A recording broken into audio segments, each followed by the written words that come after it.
temps change et les mesures contre le gaspillage deviennent une mode, voire même un business model. C'est le cas de cette entreprise de réparation, un atelier spécialisé dans la maintenance de locomotives. Nous vous emmenons à Saint-Pierre-des-Corps, près de Tours.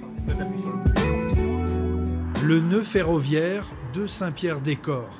Juste à côté, un atelier de 4000 m² flambant neuf. Un atelier de réparation de locomotives où travaillent actuellement 26 personnes. On entretient des engins ferroviaires et on fait de la maintenance, de la petite maintenance, qu'on appelle de la petite maintenance, jusqu'à de la maintenance lourde. À savoir, ça va de une journée, maintenance préventive, mais on fait aussi du correctif qui peut durer jusqu'à 16 semaines. Les locomotives réparées dans cet atelier servent à tirer des wagons de marchandises ou à effectuer des travaux de voie. Un marché très important pour cette société. Aujourd'hui, on est un concessionnaire, on est adossé à un constructeur qui s'appelle Vossloh, qui est un constructeur allemand, qui fabrique des machines de fret pour le marché européen. Et aujourd'hui, on représente Vossloh pour la France. On peut aussi, on sait, et on se développe dans ce sens-là, on se développe pour pouvoir intégrer dans nos ateliers les compétences et recevoir des machines d'autres marques. Actuellement, l'atelier répare environ 5 locomotives et envisage de passer à 14 en simultané. Des locomotives qui nécessitent beaucoup d'entretien. Celle-là, ce qu'on va faire, c'est une remise en état, donc ça veut dire qu'on fait quasiment une remise en service, comme si elle sortait d'usine. Parce que comme elle n'a pas tourné pendant un an, donc on doit tout contrôler, aussi bien moteur, aussi bien la traction, enfin tous les équipements, on doit de nouveau les recontrôler pour s'assurer du bon fonctionnement. Par exemple, les cuves de gasoil, il va falloir les traiter, parce que comme ça fait longtemps qu'elles sont inactives et que ça n'a pas tourné. L'atelier Tourangeau, fraîchement inauguré, espère déjà passer l'an prochain de 28 à 40 salariés.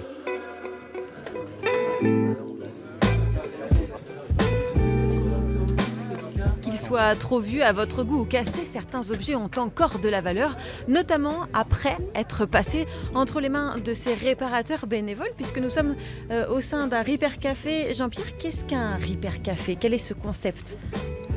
Repair Café, c'est un concept qui existe depuis une quinzaine d'années, qui a été inventé à Amsterdam. C'est un endroit où vous venez avec un objet qui vous appartient. S'il y a un peu d'attente, on vous offre le café avec un petit gâteau. Et puis dès qu'un réparateur se libère, vous mettez en face de lui et vous le réparez avec lui. C'est important. C'est vraiment avec la personne. Vous donnez une deuxième vie à des objets finalement? Une fois sur deux, c'est beaucoup. Ça fait une année que l'on existe, ici en tout cas à Saint-Jean-de-Bray. On est 25 bénévoles. Et ça a été facile à trouver, les bénévoles, relativement facile, justement parce que c'est dans l'air du temps. On veut tous lutter, ou presque tous lutter sur l'obsolescence, contre l'obsolescence programmée. On veut éviter d'acheter un objet qui est réparable, pour éviter de le faire fabriquer à l'autre bout du monde. Voilà, donc là, c'est vraiment un engouement. C'est pour ça que les Repair Cafés dans le monde, il y en a 2000 dans le monde, ont un grand succès et se développent vraiment. Il y en a régulièrement dans notre pays qui se créent. Et l'objectif, effectivement, sur un territoire comme le nôtre, c'est qu'il y ait un Repair Café à côté de chacun d'entre nous.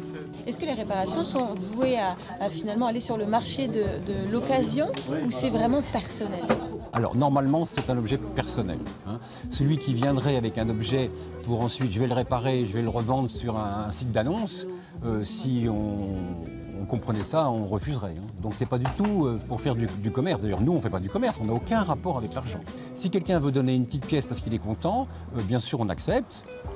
C'est pour acheter du café, pour acheter quelques outils, quelques petites pièces détachées, voilà. Mais il n'y a aucune obligation, c'est effectivement gratuit.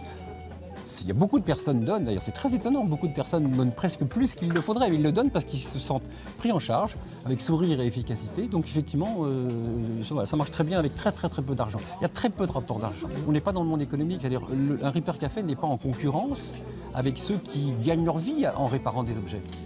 C'est plutôt au contraire pour essayer de réparer des objets que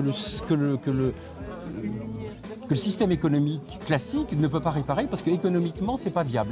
En décalage à une société du tout jetable, de l'obsolescence programmée, les Repair Cafés sont un lieu d'échange, de savoir-faire, de convivialité, mais également un lieu où on peut réparer des objets qui étaient voués à la poubelle.